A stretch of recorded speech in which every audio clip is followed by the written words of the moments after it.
सच्चिदानन्दरूपाय विश्वोत्पत्त्यादिहेतवे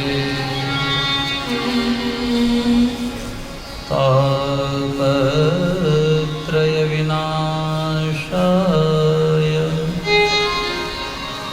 श्रीकृष्णाय वयं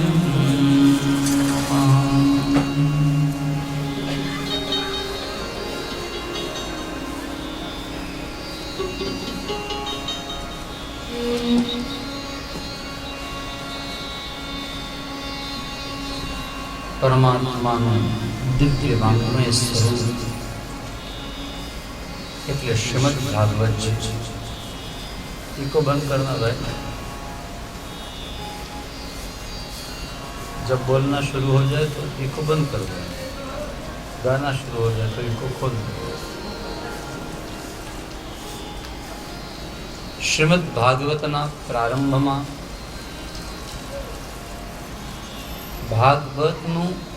ભાગવતજીનું મહાત્મ્ય બતાવવામાં આવ્યું છે। મહાત્મ્ય એટલે મહત્વ।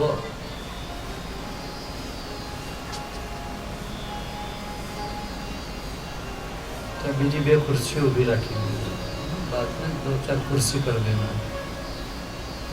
એટલે તમે પણ આવ્યા ને એમ થઈ ન આવો, कोई ऐसी व्यवस्था बना दे।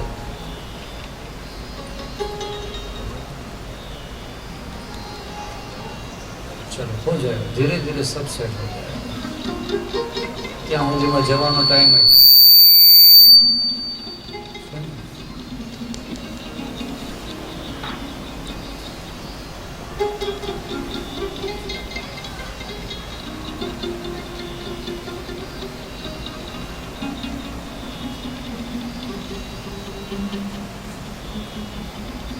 પરમાત્માનું વાંગ્મય સ્વરૂપ શ્રીમદ ભાગવતજીના પ્રારંભમાં મહાત્મ્ય બતાવ્યું કે શ્રીમદ ભાગવતજીનું મહાત્મ્ય શું છે.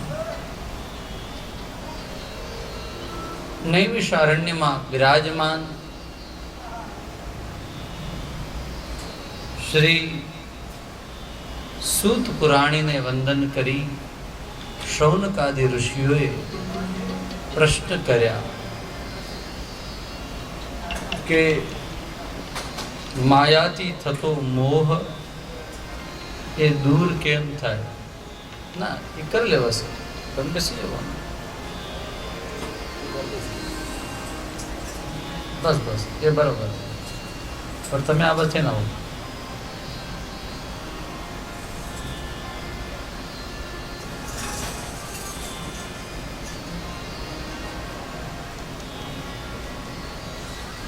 માયાથી થતો મોહ એ ટળે કેમ? ભક્તિ, જ્ઞાન અને વૈરાગ્ય વાળો વિવેક એ વ્યક્તિમાં વધે કેમ?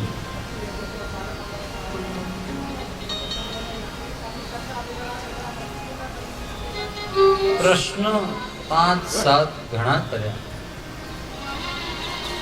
પણ એમાં મુખ્ય પ્રશ્ન એવો હતો કે ભગવાન કૃષ્ણ મળે કેમ?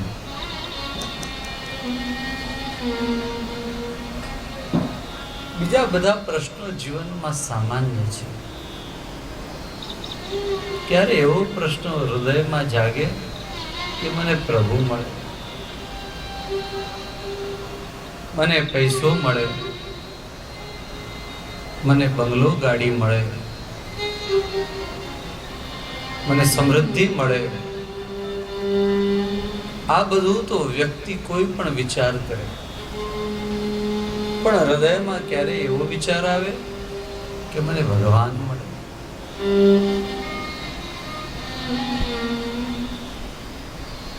અને મળે તો ખરેખર ક્યારે મળે?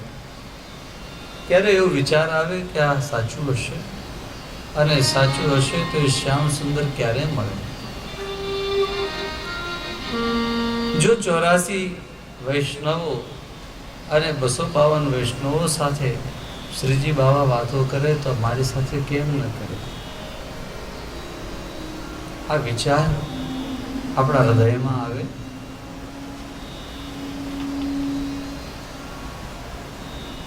ખરેખર પ્રભુની ઝાંખી ક્યારે થશે? એના માટે આપણું હૃદય ક્યારે તડપે છે?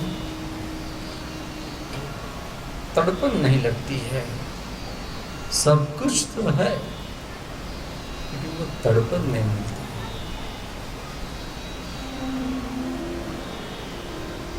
શ્રીમદ ભાગવત ગ્રંથ એવો છે કે તમને લૌકિક વસ્તુઓ તો આપે તો બહુ સાધારણ વાત છે ભાઈ, પણ અલૌકિક વસ્તુની પ્રાપ્તિ એટલે પરમ તત્વની પ્રાપ્તિ કરાવે એવો ગ્રંથ છે. ભગવાન કેમ મળે એ બતાવવા વાળો આ ગ્રંથ છે. દેજનો, જીવનનું લક્ષ્ય એ ભોગ ભોગવવા એ નથી. જીવનનું લક્ષ્ય સમૃદ્ધિ મેળવવી એ નથી. જીવનનું લક્ષ્ય જીવસ્ય તત્વ જિજ્ઞાસા, આ બહુ મોટું લક્ષ્ય છે. પરમાત્માની પ્રાપ્તિ, ભગવાન મળે એ સૌથી મોટું લક્ષ્ય છે. હું તો એક વાત કરું કે આપણે એવી વસ્તુ ભેગી કરીએ ને કે જે સાથે આવે. જો જીવનનું લક્ષ્ય માત્ર પૈસો કમાવવો એવું જ હોત તો એ જે લાખો કે કરોડો કે જે કંઈ આપણે કમાયા એ બધા સાથે લઈને જવાનું હોત, પણ સાથે આવતા નથી માટે આપણે કંઈક ચૂકી ગયા. Something is wrong with our life if we miss it. આપણી સાથે ન આવે તો પછી એ પૈસા કમાયેલા શું કામના? મતલબ એ હતો કે આખી જિંદગી જે આપણે કાળા ધોળા કંઈ પણ કર્યા એ બધા નકામા ગયા.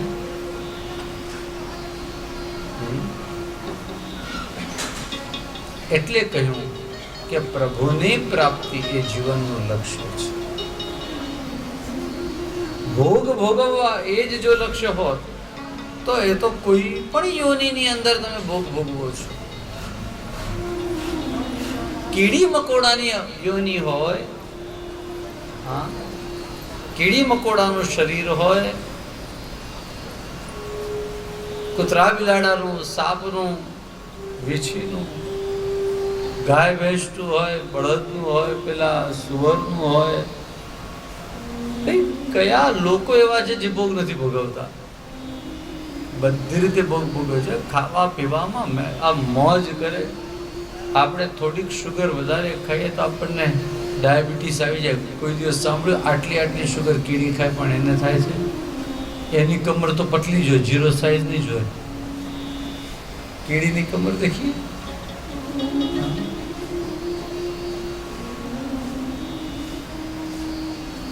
તો શુગર તો એ વધારે ખાય છે. જન્મી ત્યારથી શુગર હોય એ તરફ જ દોડે છે, સાકર તરફ જ દોડે છે, અને તેમ છતાંય એને શુગર થતી નથી, એને ડાયાબિટીસ થતું નથી. તો એમ નથી લાગતું કે આપણે ક્યાંક ભૂલ થઈ જાય છે? એનું કારણ આપણા જીવનની અંદર આપણા જીવનનું લક્ષ્ય એ માત્ર ભોગ ભોગવવું એવું નથી, માત્ર દ્રવ્યનું અર્જન એટલે પૈસો જ કમાવવો એટલું જ નથી. અરે કુછ उससे बढ़कर है जो चींटी नहीं कर सकती है, अन्य सब जीव नहीं कर सकते. वो ये है कि हम भगवान की प्राप्ति कर दें. अपना जेवा माणसोने भगवान મળ્યા છે.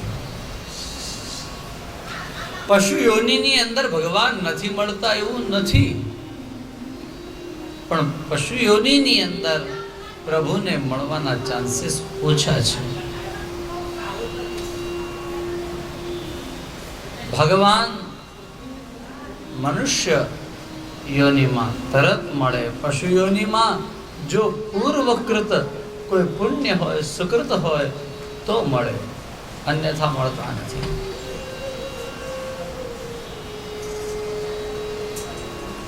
મહારાજ સૂત પુરાણીજી બિરાજમાન હતા અને શૌનકાદિ ઋષિઓએ પૂછ્યું, એમ કહ્યું કે અમને કહો કે ભગવાન મળે કેમ?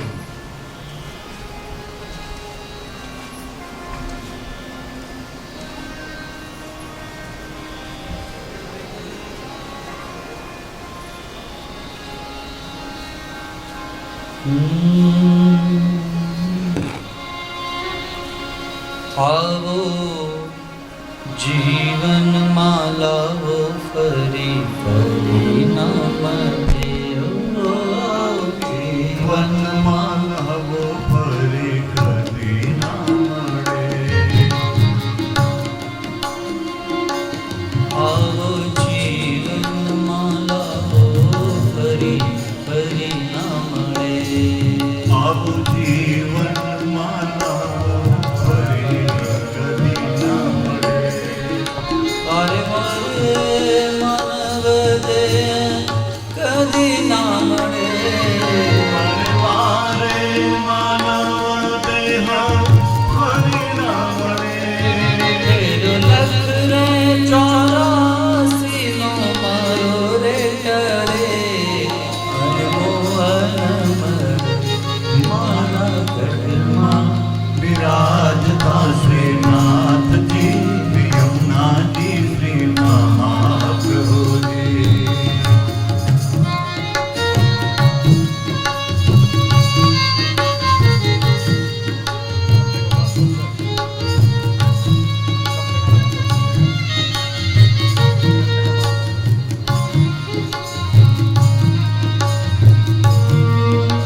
અનેક જન્મ મળ્યા પછી મનુષ્યનો જન્મ મળે છે,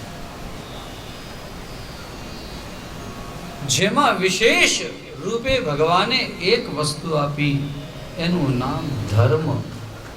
આ ધર્મનું આચરણ આપણે મનુષ્ય જીવનમાં કરી શકીએ.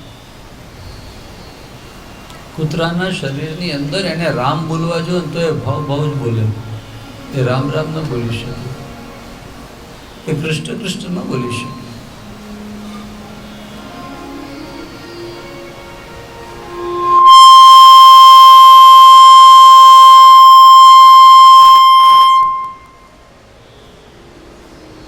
अचानक क्या हो जाता है, जो सेट है ना उसको वैसा ही रहने दो, उसको बढ़ाओ नहीं, घटाओ नहीं, कुछ नहीं करो, जो है एकदम सही चले. आज का दिन तो उतना ही रहने दो, अभी सेटिंग हो गया ना. तुमने નીચા સુરની હોય તો થોડા નજીકથી લેજો, ઊંચો તમારે જાતે જ ઉપરથી જવાનું. એમાંથી આવે છે હવે. ચાલો, કૃષ્ણ કનૈયા લાલ કી. મેં કહ્યું ને એમ કરતા કરતા હાથનો દિવસ આવી જશે, પણ આપણે એવું નથી કરવું.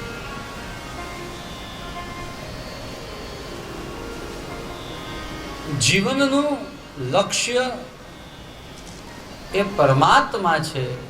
સુખ, સમૃદ્ધિ, રૂપિયા, પૈસા આ બધું માત્ર નથી. સાથે સાથે થઈ જાય ભલે, એ ભગવાનની કૃપા છે. સાથે સાથે ભલે તમે કમાઈ લો, પણ એ જ માત્ર લક્ષ્ય છે. એવી રીતનું જીવન એ ન હોવું જોઈએ.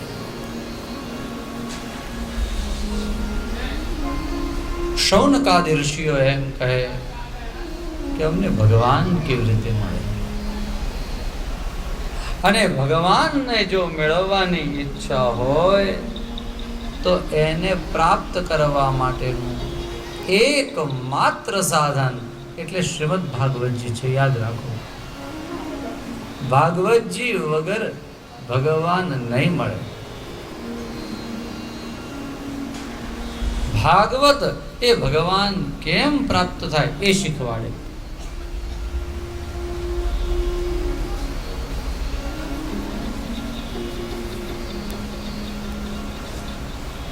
કળિયુગની અંદરના ભક્તો માટે એક ગ્રંથ લખાયેલો છે, ભક્તમાલ. એની અંદર એવા એવા ગ્રંથો, એવા એવા ભક્તોની વાતો કરેલી છે.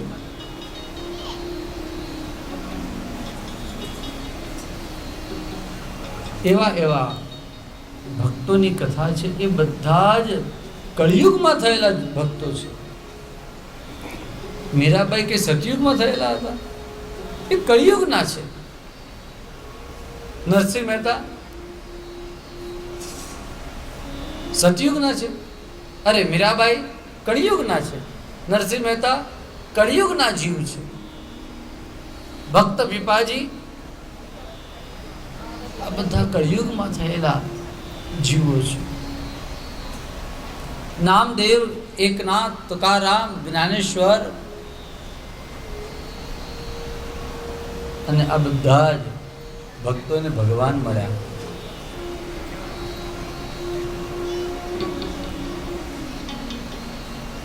આના ઉપરથી આપણે સમજવા જેવું છે કે આપણે આ યુગમાં જન્મ્યા છીએ. હું તમને એક વાત કરું કે ભગવાને જે કળિયુગના જીવો ઉપર કૃપા કરી એવી કૃપા ભગવાને કોઈ જીવો ઉપર નથી કરી.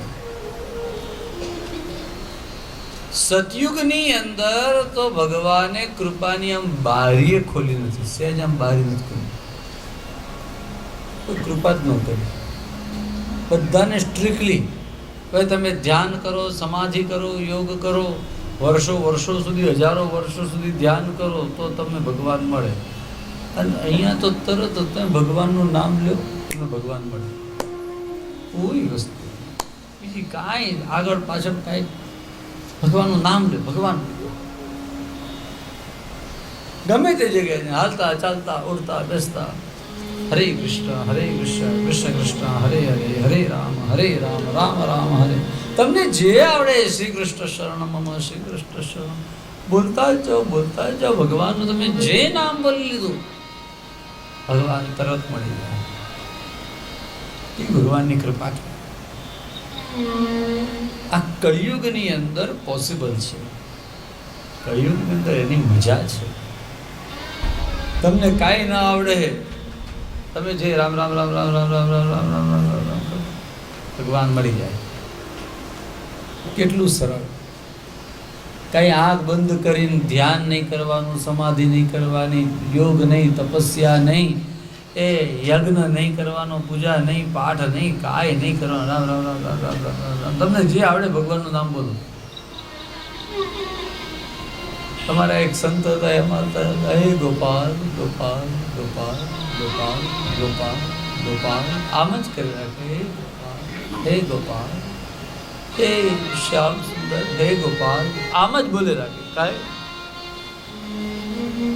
કોઈ વાર ભાવાવેશ ગોપાલ ગોપાલ.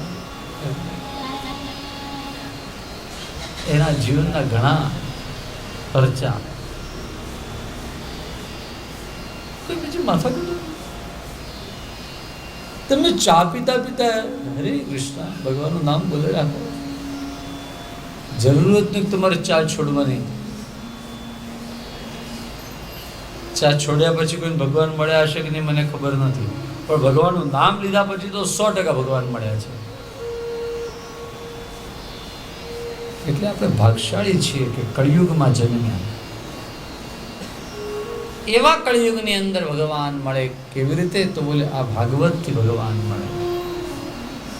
ભક્ત ભાગવત બની જાય. ભાગવત એટલે ભગવાનનો બની જાય, ભગવાન મળી જાય. એને મળવા માટે એના બની જાઓ.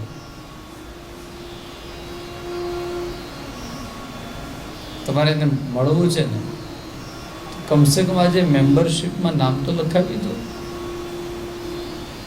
હા, તમે એના બની જાઓ. તમે એક વાર એને કહો ને કે પ્રભુ હવે હું તારો છું, હવે તું મારો હાથ પકડ. बाकी शरणागति का कोई नियम नहीं होता है. शरणागति નો કોઈ નિયમ છે?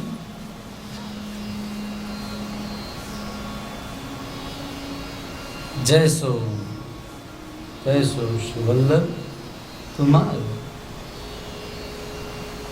પુનિત મહારાજ લખે જેવો તેવો પણ તારો હાથ પકડ પ્રભુ મારો. જેવો તેવો પણ હાથ પકડ જેવો છું. શરણાગતિનો કોઈ નિયમ નહીં કે ભાઈ તું પેલા કામ ક્રોધ લોભ મોહ મદ મત્સર બધું છોડીને આવ પછી હું તને મારા શરણમાં લઈશ. ભગવાન એવું ન કે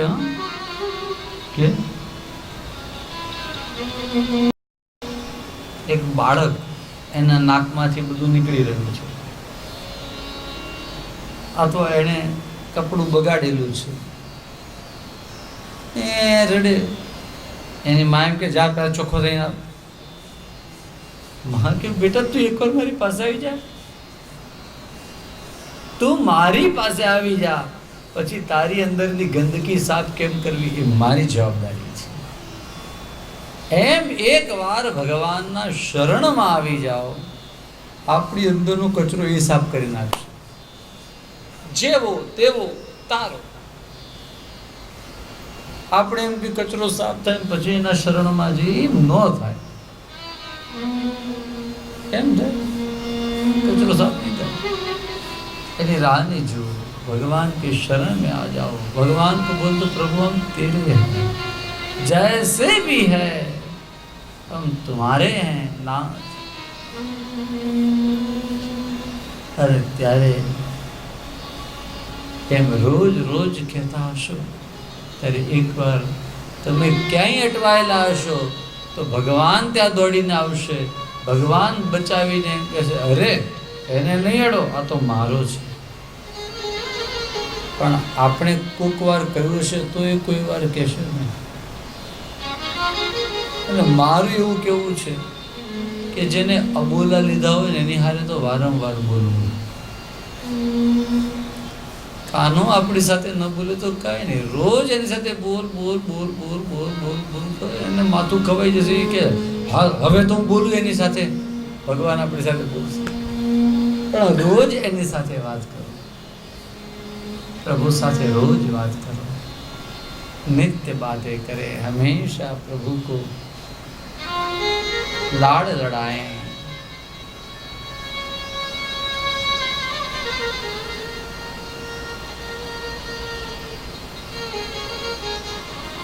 परमात्मानी कथाओने पूछता कहूं कि भगवान मळे केम, एना माटे श्रीमद् भागवत छे. सूत पुराणी एम कहे कि जन्मांतरे भवेत पुण्यम तदा भागवतम लभेत. जन्म जन्मांतरना पुण्य होय त्यारे श्रीमद् भागवत ની પ્રાપ્તિ થાય. આ શ્રીમદ્ ભાગવત ગંગા કિનારે શ્રી સુખદેવજી મહારાજ પરીક્ષિત મહારાજને સંભળાવતા હતા અને એ સમયે બધા દેવતાઓ આવ્યા. એમણે એમ કહ્યું કે અમને આ ભાગવત સંભળાવો ને. જો સીધે સીધું એમ કહ્યું હોત તો સુખદેવજી મહારાજ કથા સંભળાવત એમને. પણ એ જ્યારે આવ્યા તો એમણે એમ કહ્યું કે અમે આ અમૃતનો ઘડો લઈને આવ્યા છીએ. અમે તમને અમૃત આપીએ, એના બદલામાં તમે અમને આ કથામૃત આપો, કથા અમને સંભળાવો. એટલે એક્સચેન્જ ઓફર કરી કે આના બદલામાં આ આપો. સુખદેવજી મહારાજ કહે ભાઈ આનાથી ફાયદો શું? એણે કહ્યું કે આ પરીક્ષિત મહારાજ અહીં બેઠા છે ને, કથા સાંભળવા બેઠા છે. શા માટે?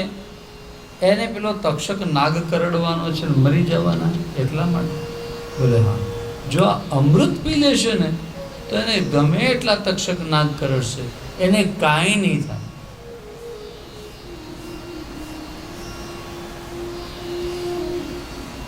અચ્છા, હા, એટલા માટે થઈને અમે આ અમૃત આપીએ છીએ.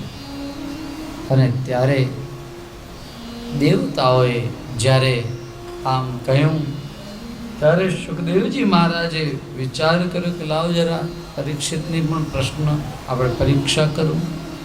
અને પરીક્ષિત મહારાજને પરીક્ષા કરતા એમ કહ્યું કે રાજન, તમારે અમૃત જોઈએ છે કે આ કથામૃત? કથા સાંભળવી છે કે આ અમૃત? પરીક્ષિત મહારાજે કહ્યું કે આ અમૃતથી શું ફાયદો થાય અને આ કથાથી શું ફાયદો થાય એ બંને મને સમજાવો, પછી હું નક્કી કરું. એમ? અચ્છા, તો કહી દો. અમૃત જો એકવાર પીવામાં આવે તો જીવન અખંડ રહે, માણસ મરે નહીં. મતલબ કે દીર્ઘ જીવન બને.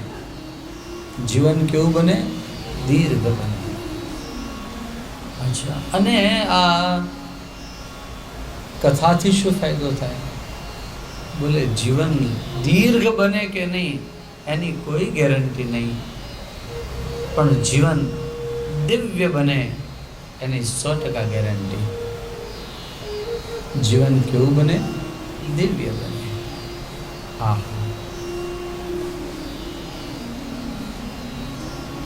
પરીક્ષિત મહારાજે તરત જ નક્કી કર્યું કે ભાઈ લાંબુ જીવ્યાથી કોને ફાયદો થયો? ભલે થોડુંક ઓછું જીવીએ પરંતુ એવું જીવીએ કે જેનાથી જીવન દિવ્ય બને, જીવન સારું બને, જીવનની અંદર આપણને બીજું કાંઈ મળે કે ન મળે, પરંતુ આપણું જીવન કોઈના ખપમાં આવે એવું બને.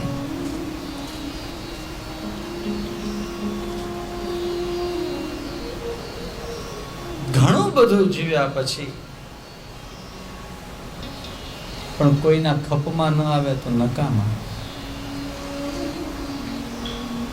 તમે સંસારની અંદર જુઓ, અનેક લોકો જન્મ્યા છે, એમાં જે મહાપુરુષો જન્મ્યા ને એ બધાએ બહુ બધું કઈ 100 વર્ષ જીવ્યા હોય, 150 વર્ષ જીવ્યા, બહુ ઓછા લોકો એવા ઓછું જીવ્યા હોય પરંતુ ઘણા મોટા કામ કરીને જતા રહ્યા. હું તો શરૂઆત શંકરાચાર્યજીથી કરું તો આદિ જગતગુરુ શંકરાચાર્યજી કેટલા વર્ષ જીવ્યા? માત્ર 32 વર્ષ. અને 32 વર્ષની અંદર સનાતન ધર્મની ધજાઓ ચારે દિશાઓની અંદર ફહેરાવી. ક્યાં વધારે જીવ્યા? વિવેકાનંદ 39 વર્ષ, આચાર્ય શ્રી મહાપ્રભુજી 52 વર્ષ ભૂતલ ઉપર બિરાજ્યા.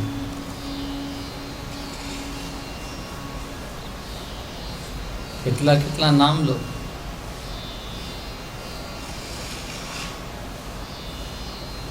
ભગતસિંહ, ઝાંસી રાણી લક્ષ્મીબાઈ કેટલા વર્ષ? માત્ર 22 વર્ષે શહીદ થઈ ગયા. આપણે વિચાર પણ ન કરી શકીએ. આજે 22 વર્ષનો વ્યક્તિ હજુ તો ઉગીને ઊભો થતો હોય ત્યાં સુધીમાં તો કેટલું મોટું કામ એણે કરી દીધું લક્ષ્મીબાઈએ. તો જીવનમાં નામ થાય એના માટે થઈને બહુ વધારે જીવવું જરૂરી નથી. કામ એવું કરી લો, કેટલું જીવો છો એ જરૂરી નથી, કેવું જીવો છો એ જરૂરી છે. આપણું જીવન દિવ્ય બને, એવું સારું બને કે આપણે લોકોના કામમાં આવીએ. ઘસાઈને ઉજળા થઈએ. પૂજ્ય શ્રી રવિશંકર મહારાજ એવું કહેતા કે ઘસાઈને ઉજળા થઈએ, બીજાના માટે ઘસાતા શીખો. હવે તેવું રહ્યું નથી, પણ પહેલાના જમાનામાં લોકો વાસણ આમ ઘસતા. હવે તો વિમ 2 ટીપા નાખો ને વાસણ ચમકવા લાગે, ખબર નહીં. પણ પહેલા લોકો વાસણને ઘસતા. દિવાળી આવે ને એટલે મોટા મોટા તાંબાના અને પિત્તળના વાસણ હોય અને ગામમાં ઘસવા કરે. એને ઘસે એ ઉજળું થાય. જ્યાં સુધી ઘસાય નહીં ત્યાં સુધી એ ચમકે નહીં, ઉજળું ના થાય. કદાચ થોડીક વાર થાય તો ફરી પાછું કાળું થઈ જાય. જે તરત ઉજળું થયેલું હોય ને એ તરત કાળું બને. બીજાના માટે કદાચ ઘસાઈએ તો કાંઈ આપણું બગડે નહીં, ઘસાય એ ઉજળો થાય. જીવન ધૂપ સળી જેવું બને.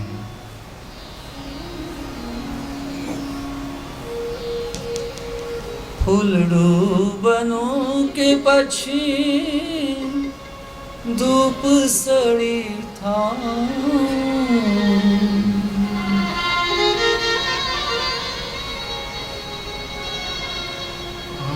આશા છે સામગ્રી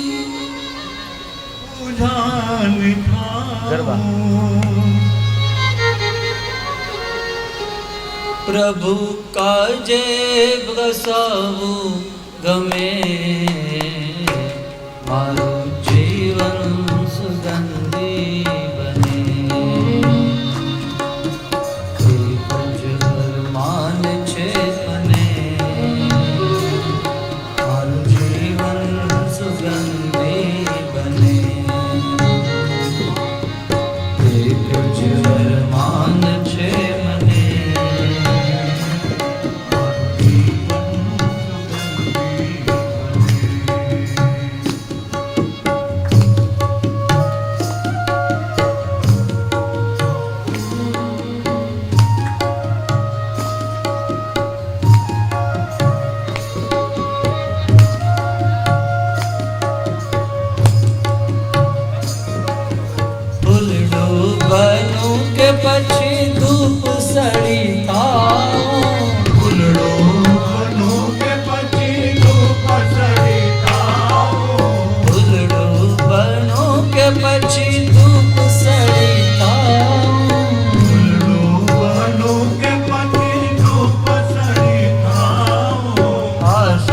જે સામગ્રી પૂજાની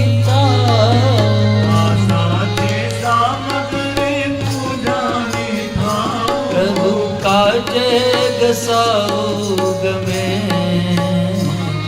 મારું જીવન સુગંધી બને એક જ અરમાન છે મને મારું જીવન સુગંધી બને મારું જીવન સુગંધી બને મારું જીવન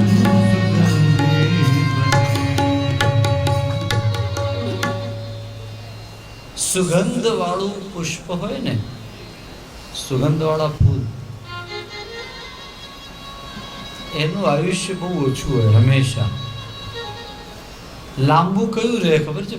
જેમાં સુગંધ ન હોય ને. મોગરો હોય જલ્દી કરમાઈ જાય, ટગર 3 દિવસ એમને રહે. ગામઠી ગુલાબ હોય ને એ જલ્દી બગડે, જલ્દી ખરી જાય. અને ચાઇનીઝ ગુલાબ એ 4-5 દિવસ સુધી એને વાંધો ન આવે. અને ફૂલનું ગુલાબ, અરે કાગળનું ગુલાબ, એ વર્ષો સુધી વાંધો ન આવે, પણ એને કરવાનું શું? એના કરતા જીવન એવું બને સૌના ખપમાં આવીએ. દિવ્ય જીવન જોઈએ, દીર્ઘ જીવન નહીં. પરીક્ષિત મહારાજ કે મને કેટલું જીવ વાંધો નથી, મારું જીવન સારું બનવું જોઈએ. અમૃતવાળાને કાઢી મૂક્યા. દેવતાઓને કહ્યું જાઓ તમારા ઘરે. દેવાનામ અપી દુર્લભા શ્રીમદ ભાગવતી વાર્તા દેવાનામ અપી દુર્લભા. ભગવાનની કથા એ દેવતાઓને પણ દુર્લભ છે. પ્રિયજનો, આપને એ વાત મારે સમજાવવી છે કે શ્રીમદ ભાગવત એ દુર્લભ ભાગવત એ આપણને અહીંયા કથા સાંભળવા મળી છે. સૂત પુરાણી આ વાત શૌનક વગેરે ઋષિઓને કહી રહ્યા છે. એણે એમ કહ્યું કે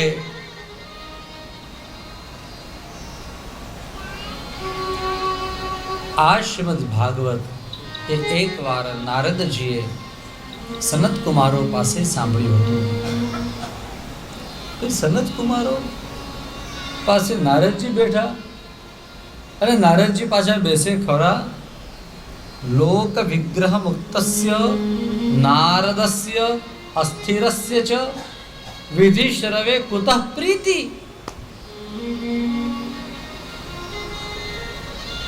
સંયોગઃ કુત્ર તૈસહ. નારદજી ક્યાંય શાંતિથી પલાઠી વાળીને બેસે નહીં તેવા. કેવા? ક્યાંય શાંતિથી બેસે ખરા. અને એમને પણ આ કથા સાંભળવા માટે 7-7 દિવસ સુધી એક જગ્યાએ, તો મોટી વાત. બોલે હા, એવું બન્યું કે એકદાહી વિશાલાયામ ચત્વારો ઋષયો મલાહ સત્સંગાર્થમ સમાયાતાઃ અને દદૃશુઃ તત્ર નારદમ. ભાઈ, આ કથા ગંગા છે ને એ વિશાલાથી શરૂ થઈ. આ ગંગાજી પણ ત્યાંથી જ આવ્યા, બદ્રીનાથથી આવ્યા, બદ્રિકાશ્રમથી આવી આ ગંગા. એમ આ કથાની ગંગા પણ બદ્રિકાશ્રમથી શરૂ થઈ.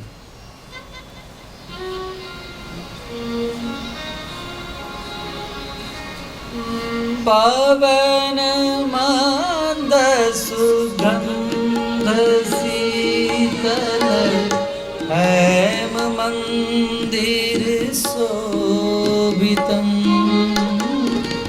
પવન મંદ સુગંધ શીતલ હેમ મંદિર શોભિતમ. નિકટ ગંગા બહત નિર્મલ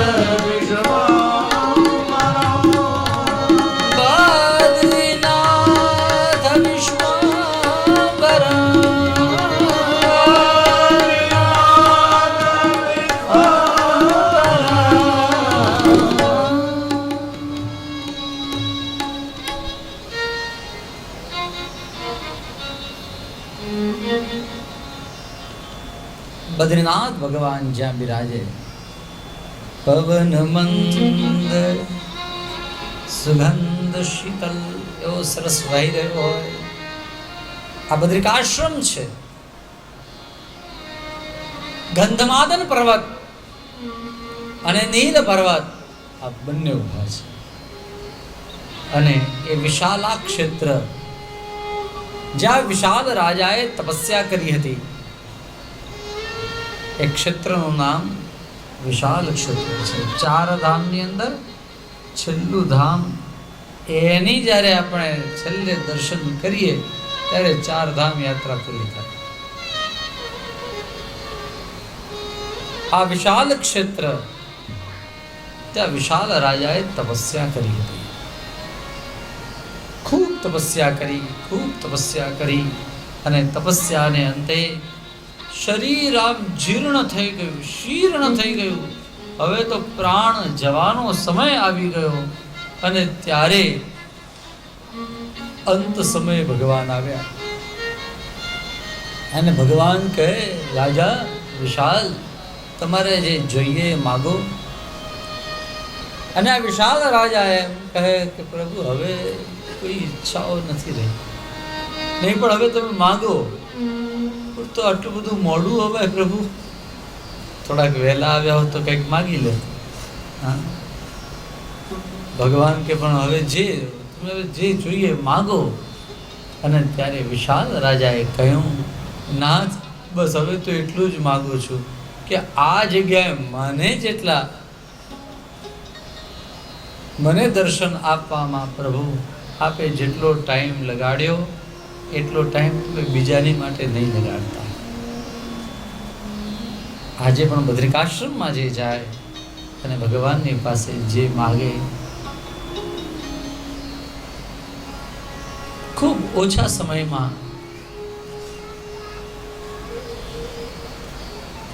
એને એ વસ્તુની પ્રાપ્તિ થાય છે. આવું બદ્રિકાશ્રમ છે. અમારે તો ક્યારે માગવાનું બહુ બન્યું નથી, પણ હું વાત કરું લગભગ 30 વર્ષ પહેલાની. મારા બાપુજી ને મારા મમ્મી, પપ્પા ને મમ્મી, 2 ભાઈઓ, મારા 2 નાના ભાઈઓ અને મારા દાદા દાદી બધાને લઈને ગયા હતા 4 ધામ બધી યાત્રા કરાવવા. 30 વર્ષ પહેલાની વાત. અને ત્યારે ત્યાંના પંડા પાસે પૂજા વગેરે કરાવીને એમણે એમ કહ્યું, આપકો 2 ही बच्चे हैं बेटे. મારા બાપુજી કહ્યું, નહીં 2 नहीं, મારે 3 દીકરાઓ છે. वो तीसरा कहाँ है? वो तो पढ़ रहा है. अच्छा, वो यहाँ क्यों नहीं आया? उसको आप क्यों लेकर नहीं आए? અને મારા પપ્પાએ 30 વર્ષ પહેલાની વાત, હું ત્યારે કથા મેં કરી નહોતી, અને ત્યારે મારા પપ્પાએ એમ કહ્યું હતું, એ તો ક્યાં બદ્રીનાથ ભગવાન બોલાવશે ને ત્યારે અહીંયા કથા કરવા આવશે, ખાલી વરવા નહીં આવે.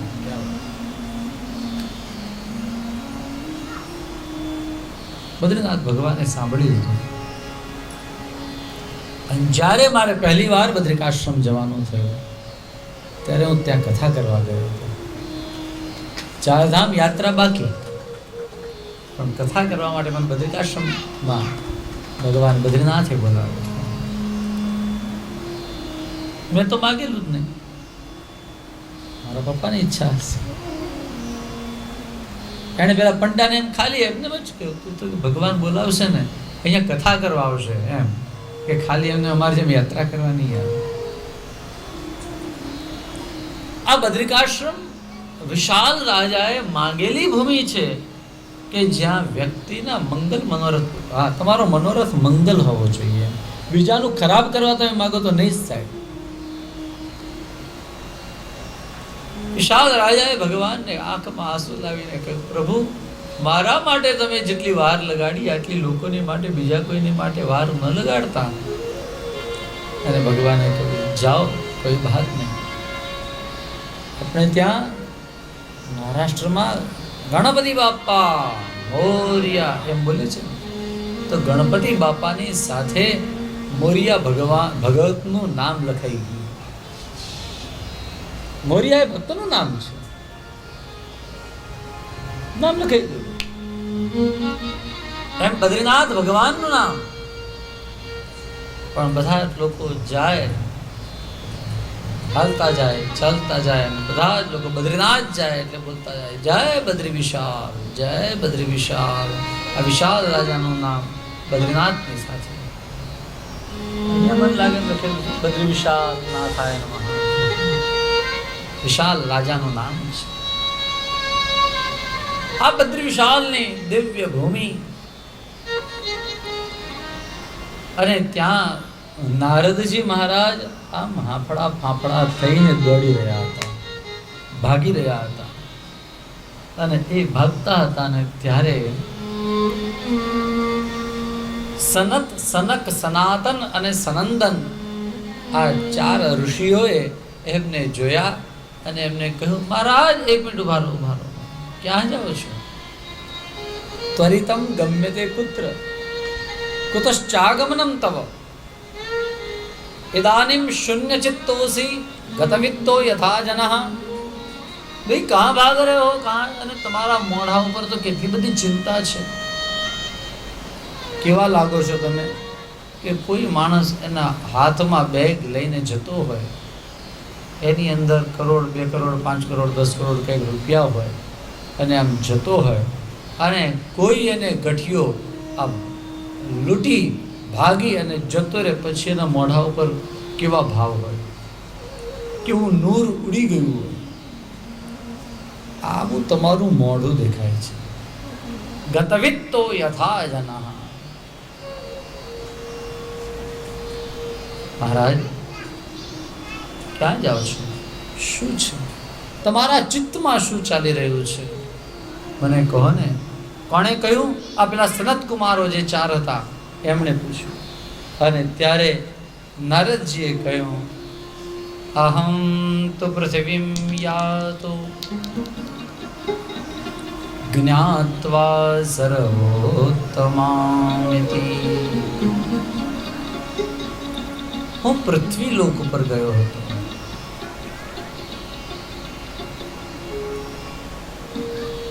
તો બદ્રિકાશ્રમમાં તમે જ્યાં ઊભા છો એ કયો લોક છે?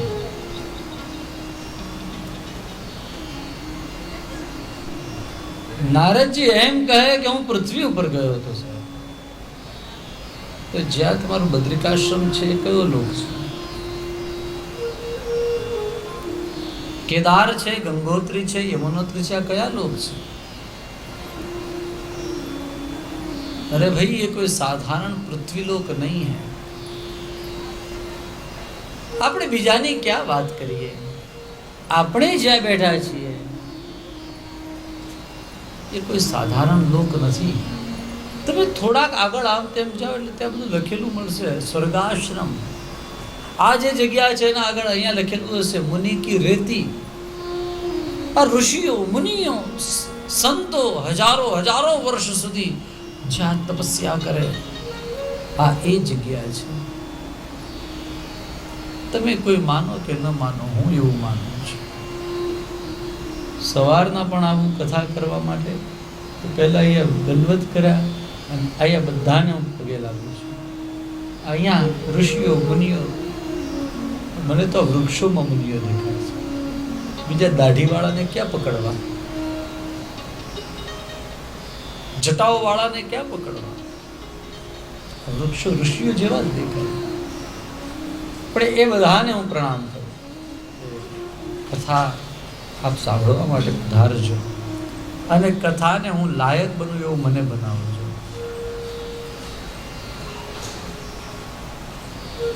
આપણે શ્રી હિમાલયના ચરણમાં બેઠા છીએ, તો છેલ્લું પગલું એ તો હરદ્વાર છે.